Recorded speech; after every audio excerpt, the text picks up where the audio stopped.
Մեղվաբուծությունը սեր, հոբբի եւ բիզնես, կինը կյանքում թե գործում առանձնանում է քնքշությամբ եւ հոգատարությամբ, իսկ մեղուները պարզվում է զգում են, միայն թե մեր մտածողության մեջ կինն ու մեղվանոցը շատ տարբեր հասկացություններ են։ Մարիամն եկել է կոտրելու կարծրատիպերը։ Տարիներ շարունակ իմ ընտանիքը զբաղվել է մեղվաբուծությամբ, որովհետև մայրս տանը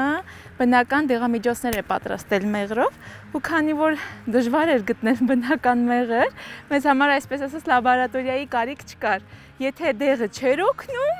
նշանակում էր մեզ համար այնքան էլ այսպես ասած բնական չէ, եւ այդպես մայրս խնդրեց հայրիկից, որ ունենանք մեր փոքրիկ մեղվանոցը։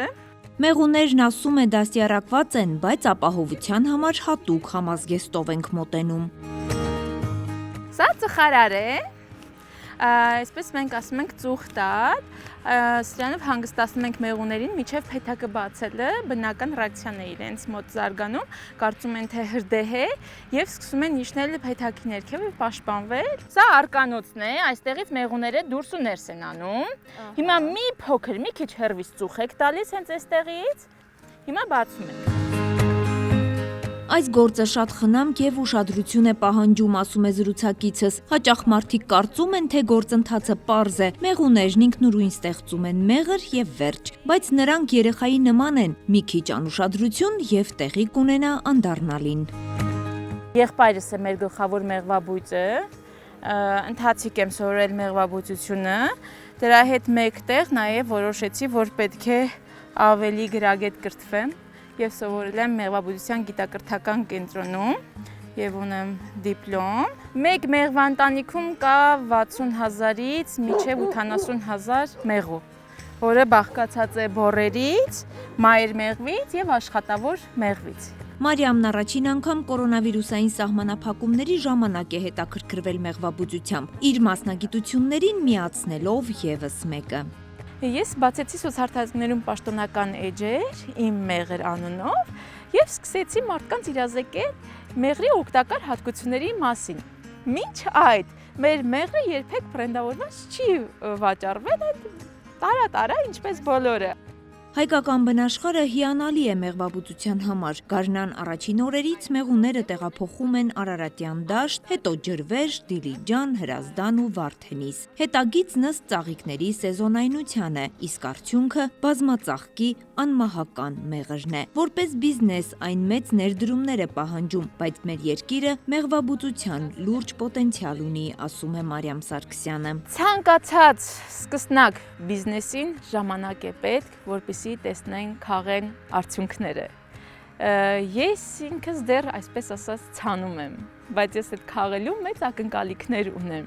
որտեղ ինքը անդադ ներդրում է պահանջում սկզբի համար փեթակները ավելացնել, շրջանակները ավելացնել, նոր մեղվանտանիքներ ձեռք բերել, բայց երբ որ հասնում ես ինչ-որ մի կետի, այդտեղից արդեն արդյունքը տեսնում ենք։ Բնականաբար ցանկացած ճիշտ աշխատեցրած բիզնես պետք է ունենա իր արդյունքը։ Այս տարի Հայաստանի Հանրապետության էկոնոմիկայի նախարարությունը ներդրել է մեղվաբուծության աջակցման փորձնական ծրագիր, հույս ունենալով ակտիվացնել ոլորտը։ Մարիամ Սարգսյանը ծրագրին ծանոթ է, հստակ որոշել է, օգտվելու է։ Ինքս դեռ չեմ դիմել, բայց պատրաստվում եմ դիմել, մեծ լավ հնարավորություն է, որտեղ երբևէ չեմ օգտվել նման հնարավորությունից, ինչ որ ստեղծել ենք, ես ու եղբայրս միասին ենք ստեղծել։ Նախարարությունում հստակեցնում են ծրագրի նպատակն արդեն ծերացող այս ոլորտին նոր շունչ հաղորդելն է։ Իրենից ներկայացնում է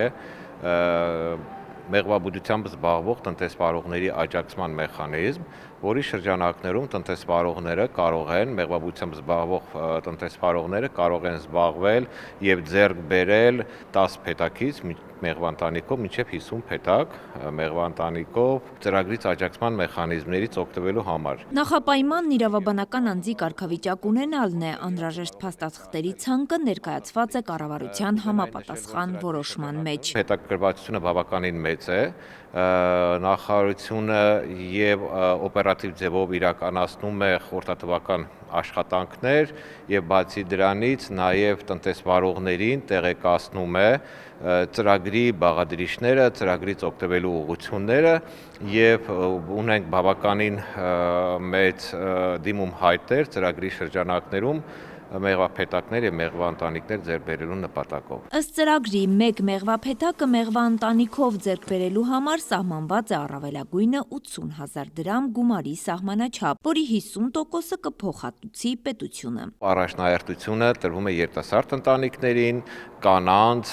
սահմանամերձ համայնքի բնակիչներին, սակայն ներկայությամբ մենք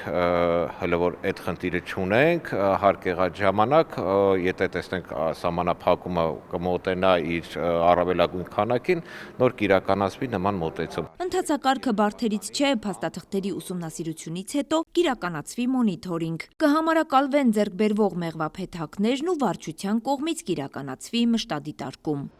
Արևիկ Սարդարյան, Կարապետ Կարապետյան, Արմալուր։